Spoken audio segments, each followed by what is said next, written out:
नमस्कार। मैं हूं सुनील बोबी और आप इस समय बिहार के नियोजित शिक्षकों के लिए स्पेशल रिपोर्ट देख रहे हैं।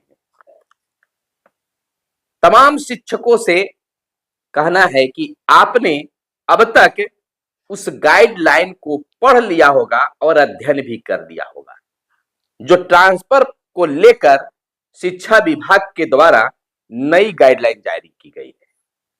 उस गाइडलाइन में बहुत कुछ स्पष्ट नहीं है। शिक्षक भी व्याकुल हैं,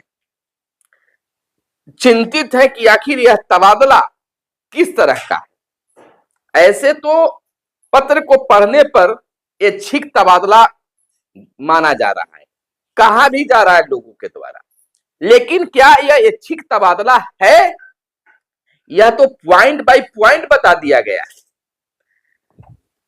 कहा गया है कि दिव्यांग, असाध्य रोग से पीड़ित, पति पत्नी लोगों का ट्रांसफर होगा। अंतिम पॉइंट में एक लिखा, ऐच्छिक स्थान से वर्तमान पदस्थापन की दूरी, इसमें शिक्षक और शिक्षिका भाग ले सकते हैं। देना है। अगर आप असाध्य रोग से पीड़ित नहीं है, दिव्यांग नहीं है, विधवा महिला नहीं है, तो आप ऐसे तबादला चाहते हैं दूरी के आधार पर, तो आपको वर्तमान और जहां आप ऐच्छिक स्थान पाना चाहते हैं वहां की दूरी बताना होगा। अब देखिए यहां पर, अब आवेदन देने के बाद में 15 दिन अध्ययन होगा उन आवेदनों पर। तो ऐच्छिक है लेकिन वो ऐच्छिक नहीं, जिन्हें चाहेंगे उन्हें ही तबादला मिलेगा। ये नहीं कि आप आवेदन दे दिए वो आपका हो जाएगा। लगेगा कि इनको जरूरत नहीं है, इतनी दूरी तो होना ही चाहिए, और हो भी सकता है, बेहतर भी हो सकता है। इसमें भी अस्पष्टता है, कुछ भी स्पष्ट नहीं है, कुछ भी क्लियर नहीं है, एक धोखा ही नजर आ रहा है।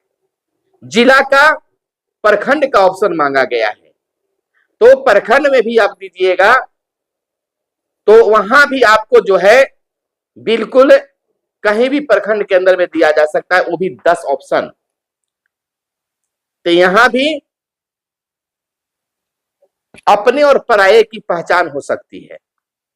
अपने लोगों को अच्छे जगह पर सेट किया जा सकता है, और आप उनके चहेते नहीं हैं तो पहला ऑप्शन न देकर तीसरा ऑप्शन में भी आपका वहां पर स्थान दिया जा सकता है।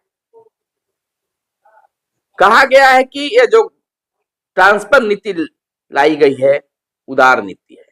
खैर है तो उदार नीति, क्योंकि अनुमंडल के ऑप्शन को हटा दिया गया है, प्रखंड को ऑप्शन दे दिया गया है। तो करते रहिए नैहर और ससुराल, जिन्हें होना होगा ट्रांसफर उन्हें मिलेगा ट्रांसफर। आपको बता दें कि जो पहले जो आवेदन को निरस्त कर दिया गया उसमें करीब 3 लाख के करीब 2,60,000 से भी ज्यादा शिक्षकों ने ट्रांसफर पोस्टिंग को लेकर आवेदन किया था, और इसमें भी भरमार होगा आवेदन, लेकिन थोड़ी सी स्पष्टता इसमें होनी चाहिए थी। प्रेफरेंस देने की जहां तक बात है, वो प्रेफरेंस मिलनी भी चाहिए, लेकिन यह ऐच्छिक स्थानांतरण सबों के लिए होना चाहिए था जो चाह रहे हैं। अब इस तरह से लगाकर नहीं, और 10 प्रखंड के जगह पर 3 प्रखंड में ही समेटा जाना चाहिए था, क्योंकि जब 10 प्रखंड का ऑप्शन दीजिएगा, 3 जरूरी है, 7 उतना नहीं है। अगर कहीं 10 दिया गया और उसी में 3 के बाद में कर दिया गया तो क्या होगा? अब कहिएगा कि यूं ही मांग लिया गया है।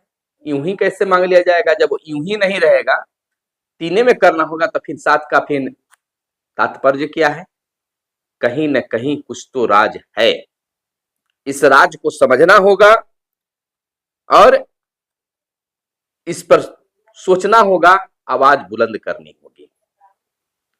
आखिरकार देखिए, एक शिक्षक ने फोन किया मेरे पास, कहा कि सर ना तो हम असाध रोग से पीड़ित हैं, न मेरे साथ पति पत्नी वाला बात है, नहीं कुछ और है, ना वर्तमान से पोस्टिंग वाले जगह पर, पदस्थापन वाला जगह पर दूरी भी नहीं। हम चाहते हैं कि बस स्कूल जो 15-20 वर्ष से हैं, 10 वर्ष से हैं, तो जगह चेंज हो जाना चाहिए।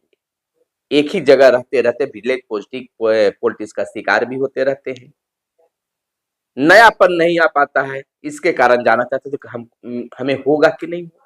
हमने भी हम सोचने पर भी मजबूर हो गए। किंतु बात बहुत अच्छा प्रश्न किया है इन्होंने। कहा कि मैंने उन्हें कहा कि पत्र का अध्ययन कीजिए, पत्र में जो है लिखा हुआ उसी गाइडलाइन के तहत आपकी ट्रांसफर किया जाएगा। तो गाइडलाइन में तो ऐसी कोई बात नहीं है। अगर वो देते हैं कि जहां है वहां से जो पदस्थापन की मांग हम कर रहे हैं, इच्छिक स्थान की मांग कर रहे हैं, उसकी 10 किलोमीटर की दूरी है, और उसी तरह से ऑप्शन में भी दिया जाएगा।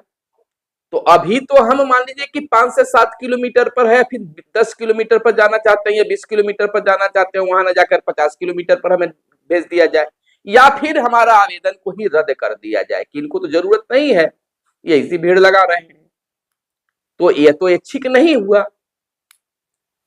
अरे पुराने शिक्षकों के साथ में जो होता था, 3 स्कूलों का ऑप्शन लिया जाता था और ट्रांसफर कर दिया जाता था, जिले में लिया जाता था, जिले में कर दिया जाता था।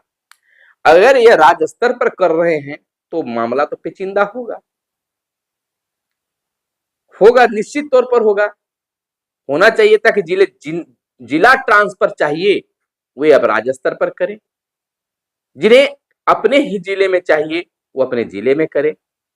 इस शिक्षा कोष के माध्यम से ही उन्हें जिला देखेगा तो आसानी हो जाता। लेकिन ये सबों का, कई लोगों का मैंने सुना है कि सर यह केवल जो ट्रांसफर की नीति लाई गई है, नया गाइडलाइन लाया गया है, वह कुछ उनके चहेते और विशेष शिक्षकों के लिए है। वह केवल उन्हें वहां से सुरक्षित जगह पर बैठाना चाहते हैं। हो सकता है भाई, कुछ भी हो सकता है। अभी तो जो भी होगा देखेंगे ही, लेकिन यह अस्पष्टता नहीं है, अस्पष्ट है, स्पष्टता नहीं है। इसमें भी सरकार को, हालांकि यह देखकर जरूर कहा जा सकता है कि उदार नीति के साथ इस गाइडलाइन को बनाया गया है, लाया गया है। जहां अनुमंडल की नीति लाई गई थी, अनुमंडल का ऑप्शन देना पड़ रहा था, वह प्रखंड पर आ गया है। हालांकि देखिए के पाठक के समय में जिला अलॉट हुआ था, उसके बाद बातें आई, बीच में कुछ आया नहीं था, लेकिन लोगों में चर्चा था कि गृह प्रखंड छोड़कर अन्य 3 प्रखंड का ऑप्शन मांगा जाएगा और 3 प्रखंड में विद्यालय का ऑप्शन मांगे जाएंगे। लोग, शिक्षक खुश थे कि चलिए गृह प्रखंड छोड़ देते हैं, अच्छा भी रहेगा, इधर से उधर जाएंगे, नौकरी का मजा भी रहेगा। लेकिन अब तो यह बिल्कुल सबके खुश करने के फेर में सब कुछ बर्बाद होता नजर आ रहा है। हालांकि सभी शिक्षक चाहते हैं कुछ शिक्षकों को छोड़ दिया जाए तो, कि विद्यालय में इधर से उधर जाना पड़े चाहिए। हालांकि अगर ये सब कुछ बंद कर दिया जाए और जिला को जिम्मेदारी दी जाए कि जो शिक्षक जहां जैसे पुराने शिक्षकों को होता है समय समय पर ट्रांसफर चाहते हैं, उनको ट्रांसफर कर दिया जाता है, तो शिक्षक एक जगह रहकर भी थोड़ा सा उनको लग रहा है कि दूसरे विद्यालय में जाते, वहां 2-4-5 साल करते, फिर दूसरे विद्यालय में जाते, एक नौकरी करने का एक मजा लगता है। तो सरकार यह अध्ययन नहीं कर पा रही है, विभाग यह अध्ययन नहीं कर पा रही है। इस तरह का ऐच्छिक स्थानांतरण होना चाहिए था। जो वहीं रहना चाहते हैं वह रहें, और नहीं तो यह जरूर बना देना चाहिए कि गृह प्रखंड छोड़कर सभी को तबादला कर दिया जाएगा, पोस्टिंग कर दिया जाएगा, सक्षमता पास वाले को पोस्टिंग कर दिया जाए, और जो चाहिए। और सबसे बड़ी बात है, तबादला की अभी बात ही नहीं आनी चाहिए, क्योंकि आप तो यहां पर एक बंदिश लगा दिए हैं कि नियोजित शिक्षक में वही तबादला लेंगे जो सक्षमता परीक्षा और काउंसलिंग करवा लिए हैं। बीपीएससी वाले को कुछ नहीं, पुराने शिक्षक तो खैर इसमें है ही नहीं बात। तो यहां पर पोस्टिंग पहले कर लीजिए, उसके बाद तबादला करिए। और नहीं तो दोनों साथ साथ करना है तो दोनों अलग अलग ढंग से कीजिए, एक पोस्टिंग का, एक तबादला का। पता चलेगा कि कितने लोग पोस्टिंग के लिए फॉर्म भर रहे हैं, कितना ये कर रहे हैं, मेलबनिए सब किए जा रहे हैं। तो पोस्टिंग होता तो वो आप सभी को, चाहे लेडीज हो या जेंट्स हो, ये शिक्षकों से भी बातें आ रही है, सबको गृह प्रखंड छोड़कर या गृह पंचायत छोड़कर उनको पोस्टिंग कर देते। हालांकि चाहे वह शिक्षिका हो या शिक्षक हो, सभी विद्यालय चेंज करना चाहते हैं, नौकरी लगे कि नौकरी हम कर रहे हैं। कुछ ऐसे भी होंगे जो चाहते हैं कि नहीं, बेकार इधर उधर हो रहा है।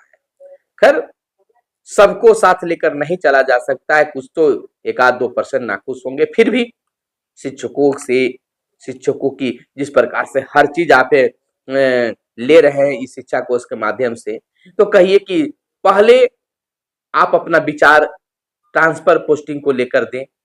हर शिक्षक को देना जरूरी है तो लोग कुछ न कुछ तो लिखेंगे, और उस विचार के आने के बाद जब आप उदार नीति पर, उदारता पर उतर आए हैं, तो इस तरह कभी आप एक सर्वे करवा सकते हैं। उस सर्वे के आधार पर आप काम कर सकते हैं। आप ट्रांसफर पोस्टिंग चाहते हैं कि नहीं, अपने विद्यालय बदलना चाहते हैं कि नहीं, इस तरह की बातें होनी चाहिए। लेकिन यह जो ट्रांसफर नीति आई है, खुशी तो है, उदारता जरूर झलकती है, लेकिन ये फंसने फंसाने वाली यह ट्रांसफर बनाया गया है, इसमें कुछ ही लोगों को खास फायदा होगा। अब दिव्यांग जो 3-5 में बहाल हैं, वो क्यों जाना चाहेंगे दूसरा जगह? कुछ दिव्यांग हैं जो जाना चाहेंगे, कुछ वैसे शिक्षक हैं जो दूर पर हैं, वो जाना चाहेंगे, तो उनको तो सस्पेंस में डाल दिए कि आपका तबादला होगा कि नहीं होगा। आप तो प्रेफरेंस दे रहे हैं दिव्यांग को, विधवा शिक्षिका को, पति पत्नी को, इस तरह से दे रहे हैं, और बाकी को दूरी पूछ रहे हैं। उसमें दूरा और दूरी की क्या बात है?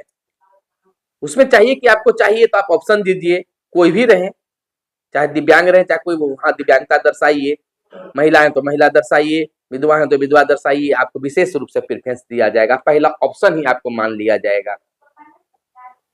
उनको इस चीज में प्रेफरेंस दीजिए, मिलबनिए, सबकी ट्रांसफर कीजिए अगर करना है तो। इस तरह की बात होनी चाहिए। फिर दूरा और दूरी, कितने दूरी पड़ेगा, कहाँ पड़ेगा, तो इसमें तो एक ऑप्शन लगा दीजिएगा। आपको मन रहेगा तो उनको कीजिएगा, मन नहीं रहेगा तो आप नहीं कर पाइएगा। यह बिल्कुल धोखा भरी साजिश की बात नजर आती है। दोस्तों, आपको क्या लगता है? आप भी अपना मंतव्य दीजिएगा। हो सकता है कि लगता हो कि हमारे खिलाफ में ही बोल रहे हैं, लेकिन मुझे जो समझ आ रही है, जो पत्र के अध्ययन के अनुसार हमें पता चल रहा है, यह आपके बीच मैंने शेयर करने का काम किया है।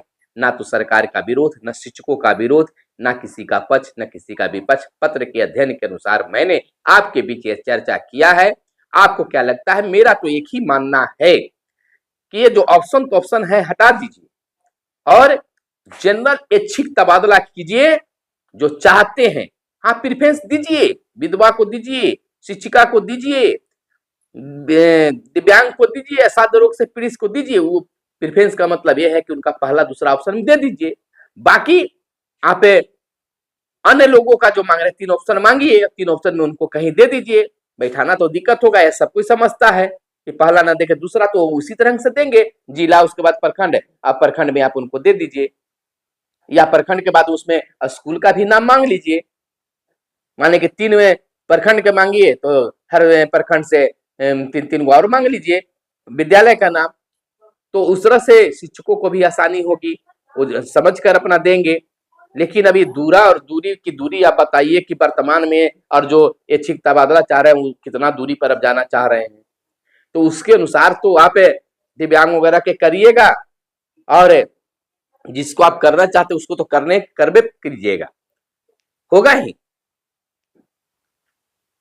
ये चीजें होंगे तो बहुत लोग को लाभ भी होगा, बहुत लोग को हानि भी होगा। बहुत लोग को आप ये कह के रद्द कर दीजिएगा आवेदन कि आपसे हम संतुष्ट नहीं हो पा रहे हैं, आपकी बात ही नहीं समझ पा रहे हैं, आप इतने दूरी पर हैं और 2-4 किलोमीटर के लिए इधर उधर जाना चाहते हैं, या आपकी दूरी इस तरह से है। बहुत कुछ हो सकता है, क्या कुछ और खुलकर आता है।